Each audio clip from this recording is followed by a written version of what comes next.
Okay.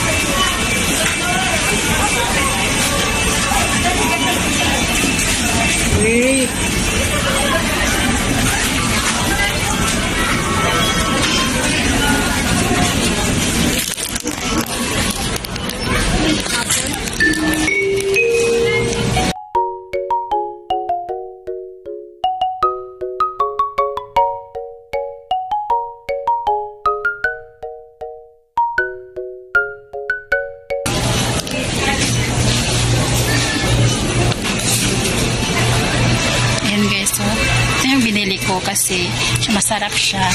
Tapos, yung mga tinapay. Ang dami.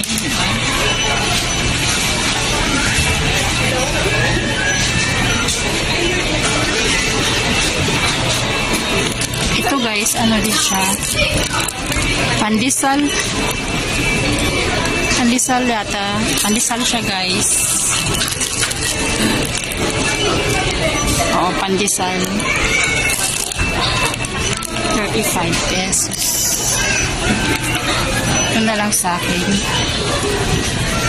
Kasi medyo masarap siya. Ayan guys. Ayan guys.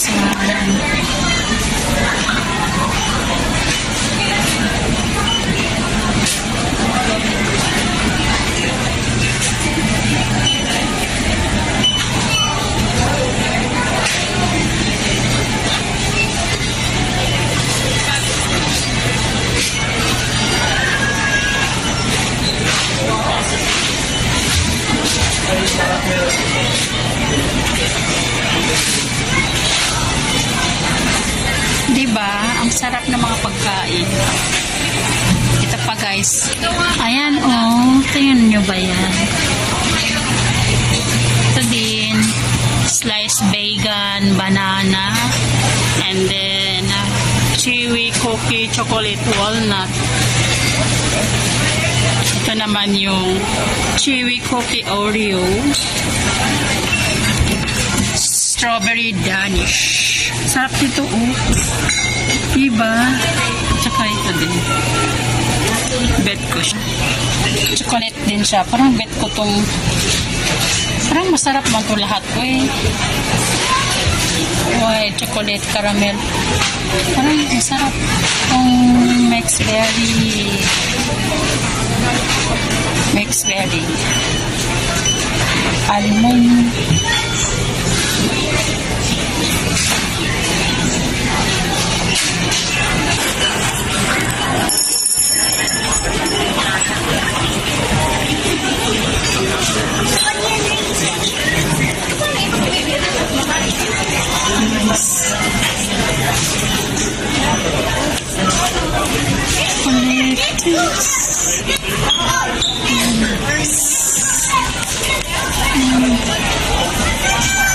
Diba?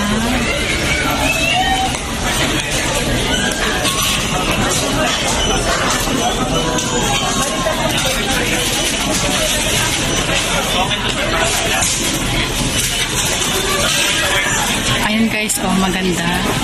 Kasi ang ganda ng ano nila doon. Oh, chicken.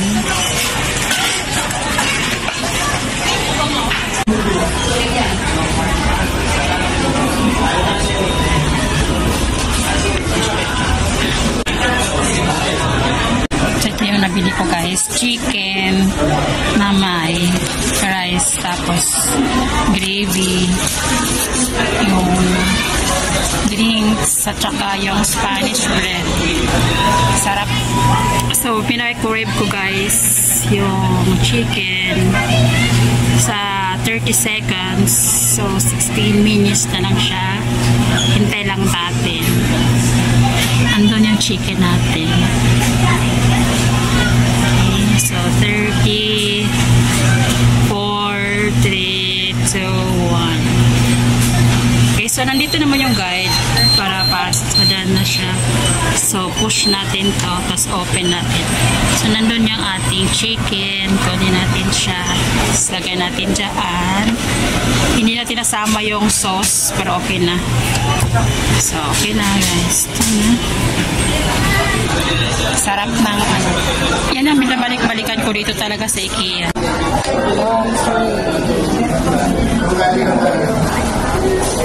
So, okay. Mag-roll.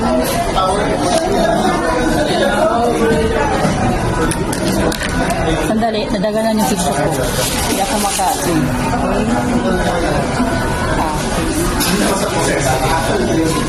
Kain tayo. Kain tayo mga Mars dito sa ating wala. Sa ating mountain vlog.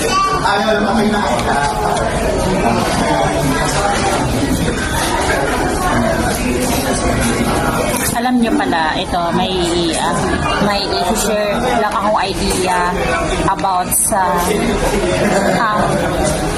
yung bagong update ngayon sa Facebook. Dati kasi guys, si Metoy, bawal sa kanya yung mga salitang, yung mga pinagbabawal na salita. Mayroon siya mga prohibited words na hindi mo siya pwedeng banggitin sa videos or even sa text kasi magkakaroon ka ng violation or ma-restrict ka. Pero ngayon guys, wala na. So yun yung nag-evolve din yung AI ni Metoy sa Facebook. Kahit anong words na lang doon. So far, na-observe ko dati. Kahit magsalita ka lang ng yung words ng salitang sitaw dati, na karoon ng violation yung isang content creator dahil binanggit niya yung salitang sitaw. Sitaw lang naman yun. Anong bang masama doon? Sitaw. String beans ba? Pero nagkaroon siya ng violation doon. So which means, yun yung mga prohibited words na sinasabi. Which is, ngayon, hindi na, wala nang ganun. Kaya, di ba, maganda din yung mag-evolve din yung AI ni Meta para hindi na puro restriction, bawal restriction ba yun? Di ba, lahat na lang ng ganun. Dati sobrang higpit talaga ng Meta World, ang hirap, although malaki ang kitaan dati, pero ang daming pinagbabawal ngayon. Siguro sobrang ang dami na talaga nagbablog, kaya konti na lang yung mga restricted na mga words or parang wala ng restricted na words. Pero ang dami na kasing nagbablog, kaya ang liit na lang din yung earnings. So yun. So saan kayo? Sa maliit na earnings, tapos walang pinagbabawal mo yung malaki yung revenue ninyo. Ang dami-daming mga bawal-bawal. Hindi pwedeng ganito. Yung words, bawal. Pati yung may mga pa nga yan sa dyan. Yung picture. Ito pa rin yung mga prohibited formats na pinagbabawal sa Facebook. Yung pictures, lagyan mo siya ng yung picture, gawin mo videos. Bawal yun. Yun yung mga prohibited formats doon. Yung or yung picture, nilagyan mo ng music, tapos ginawa mo siyang video, bawal din yun. Yun yung mga hanggang ngayon nandun pa din, bawal siya. And then yung mga static videos, bawal din yun. So ayan, para sa mga bago na nagbablog, so yun, tandaan nyo yung mga bawal-bawal ni Meta para mabilis kayong mamonetize.